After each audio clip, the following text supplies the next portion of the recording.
Hey y'all, welcome back. Miss Glass here. We are still talking about compound sentences. We're doing compound sentences part 2.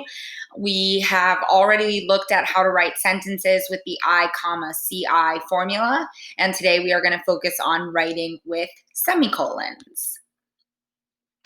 Okay, so remember the formula with semicolons is I, semicolon, I, which is really simple. That means we just put a simple sentence before and a simple sentence after the semicolon. The one thing you want to remember is that the two clauses should have some connection to each other. So for example, if I said, I take the bus to school in the morning, right? In the morning is a prepositional phrase. I take the bus to school in the morning, and then I say my mom cooks pasta for dinner.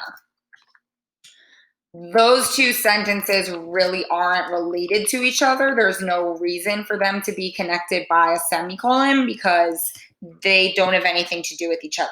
So this is an example of something you do not want to do when you're writing with a semicolon. You want to make sure that your two clauses have something to do with each other. So for example, I take the bus to school in the morning.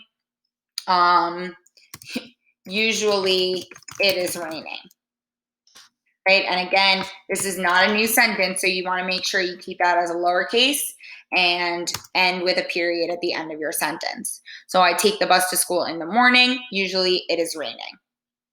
Those two clauses are connected to each other. Let's look at another example. Again, you can write about anything you want. So TV shows, movies, books, friends, family, your pet. You can make people up.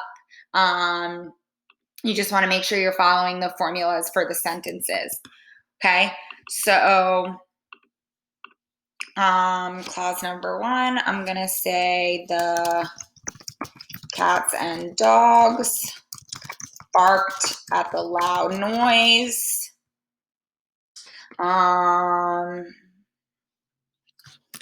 It was annoying to listen to. Period. Right, and again, oops, the computer keeps doing that. Is not going to be a capitalized letter because it's just in one sentence. Okay, so you have your first clause, your semicolon, and your second clause. And that's really the trick.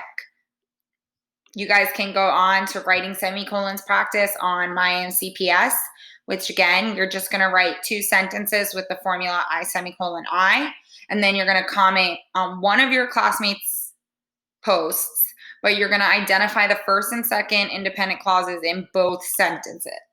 So you should have something like the first independent clause is, and then the second independent clause is, right? And you should have that twice, once for each sentence, okay? You guys can get started with that, and I'll see you back here for our next video.